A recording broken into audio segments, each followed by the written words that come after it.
सभी से निवेदन है, कृपया मंच को आप थोड़ा जो लोग हमारे मंच पर आदरणीय कुसमरिया जी, अपने विधायक कॉलेज जी,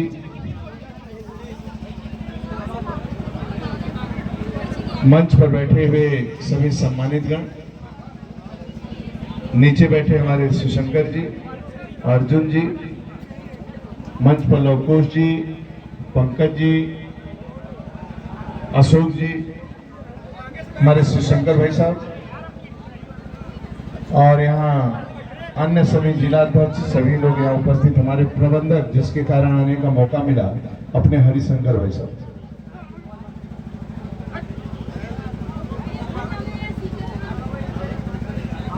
मैं आदरणीय विधायक जी से आग्रह करूंगा कि ये रोड तो बनवा, ये रोड बन जाएगा जो बीच में पड़ रहा है, ये रोड बन जाएगा। और आप सबका मैं हृदय से स्वागत करता हूं।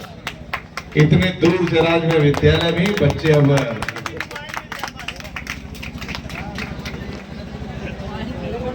ऑनलाइन जुड़ेंगे, पूरी दुनिया का खबर इनके पास होगा, पूरी दुनिया को दिशा देंगे। इस विद्यालय में बैठे हुए छत्रपति शिवाजी महाराज, छत्रपति साहू जी महाराज के नाम से विद्यालय है।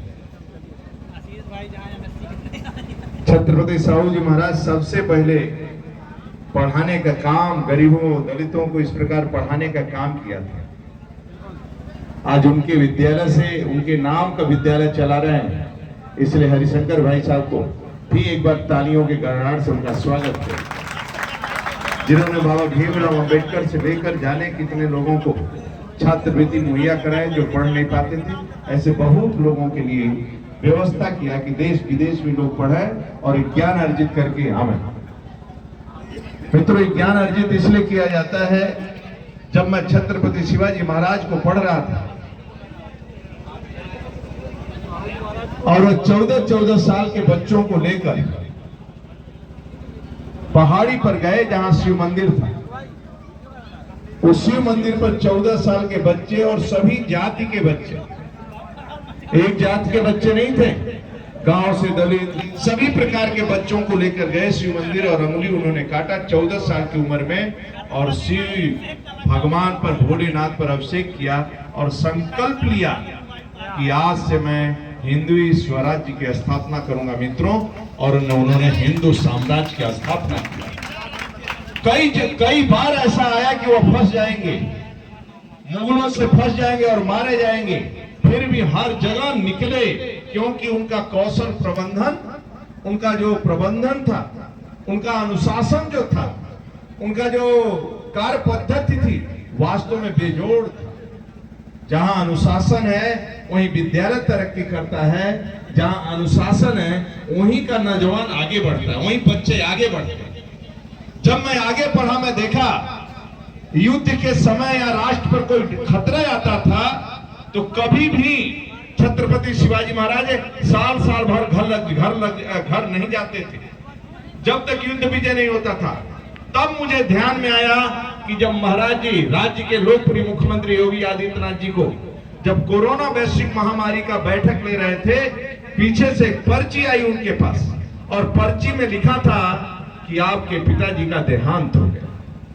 वो 2 मिनट के लिए स्तब्ध हुए, दुखी हुए, फिर 5-10 मिनट बाद मित्रों कोरोना वैश्विक महामारी का बैठक शुरू हुई, क्योंकि वो समझ रहे थे परिवार से बड़ा है उत्तर प्रदेश के 25 करोड़ आबादी को बचाने का जिम्मेदारी जब मेरे ऊपर है। उन्होंने उस वैश्विक महामारी में 25 करोड़ को पहले महत्व दिया, फिर घर जाए कि न जाए उसके बारे में उन्होंने विचार किया, नहीं गए। इसी तरह जब आदरणीय मोदी जी को मैं देखा कि माता जी के देहांत पर दिन में गए और 1-1.5 घंटे बाद वापस लौटकर वंदे मातरम ट्रेन का उद्घाटन हुआ, उन्होंने मित्रों शुभारंभ किया, तब मैं समझा कि राष्ट्र कितना बड़ा है। यानी जात से, पार्टी से, व्यक्ति से बड़ा राष्ट्र होता है। तब एक चाय बेचने वाला देश का प्रधानमंत्री जब उस कुर्सी पर बैठता है, मैं आज वो गृह मंत्री शिंदे जी का बयान पढ़ रहा था, कांग्रेस के समय गृह मंत्री भी श्रीनगर चौक पर घूमने में डरते थे, तिरंगा झंडा तो दूर, भारत माता का जय भी बोलने में डरते थे। वो आदरणीय मोदी जी के नेतृत्व में उसी श्रीनगर चौक पर तिरंगा झंडा फहराया जाता है मित्रों, और लंदन के धरती पर भारत माता का जय बोला जाता है।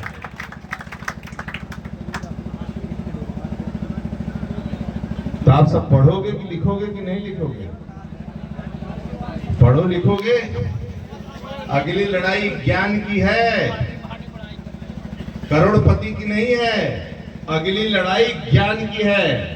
जिसके घर में बच्चे पढ़े लिखे निकलेंगे वही झोपड़पट्टी बिल्डिंग में तब्दील होगी।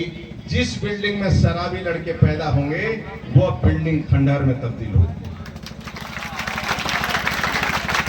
एक चाय बेचने वाला देश का प्रधानमंत्री बना धीरू भाई अंबानी साइकिल पर कपड़ा बेचते थे। आज उनका बेटा मुकेश अंबानी दुनिया का सबसे बड़ा आदमी बनने जा रहा है। किसने बनने जा रहा है मालूम है? 3 बजे उठता है और उसका ऑफिस 7 बजे चालू हो जाता है। आदरणीय मोदी जी भी 3 बजे उठते हैं, 7 बजे उनका चालू हो जाता है। 7 बजे के पहले योग है, विश्राम है, नहाना है, धोना है, पूजा है। ये शरीर को जो तपाएगा वही आगे बढ़ने वाला है। जो शरीर को सुख देगा वो आगे नहीं बढ़ सकता। जैसे एक पत्थर नहीं होता है, पत्थर को वह मूर्तिकार ने चोट किया, पत्थर बर्दाश्त नहीं किया, बोला चोट आ रही है। दूसरा पत्थर बर्दाश्त किया, दूसरे पत्थर को चोट किया, उसने बर्दाश्त किया, एक मूर्ति का रूप लिया। तो जितने लोग जाते हैं नवरात्रि में माई के ऊपर तो नारियल चढ़ाएंगे और बगल में जो पत्थर रखा है उसको धड़ाम से मारेंगे। यदि इस समय तुम चोट को बर्दाश्त नहीं किया तो जीवन भर चोट खाना है।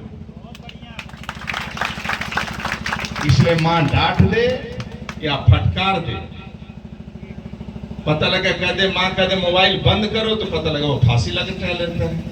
अब लखनऊ में पढ़ा, मां आता था हमारे पास 10-12 लड़कियों, राखी बंधन रक्षाबंधन के दिन, जो साधारण ऐसे सब मलिन बस्ती में, ये सब बेटियां मलिन बस्ती में पढ़ाने जाती, अपना पढ़ाई करते हुए मलिन बस्ती में पढ़ाती थी।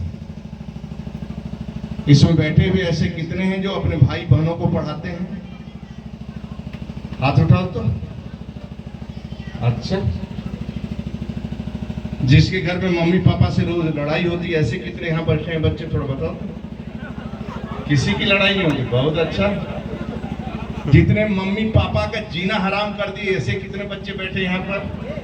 कोई नहीं, बहुत अच्छे बच्चे हैं, शानदार बच्चे हैं, बहुत अच्छे, बहुत शानदार विद्यालय है।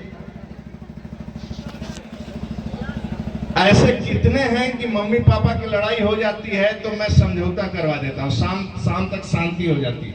ऐसे हैं, बहुत अच्छा, वाह मोटू, बहुत शानदार बेटा, ऐसा बेटा होना चाहिए।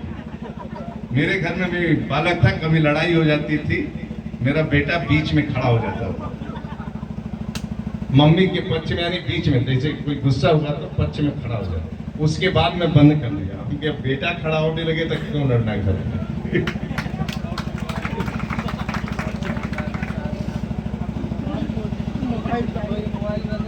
घर में दूध लोग पी ले लेकिन पार्टी न दे, कभी इसका चिंता करते रहो। दूसरी बात, कभी कभी घर के बाहर रंगोली बना लो और लक्ष्मी दीपक जला दो एक, और बैठो कि मेरी माँ आ रही है, यानी लक्ष्मी के रूप में आ रही है।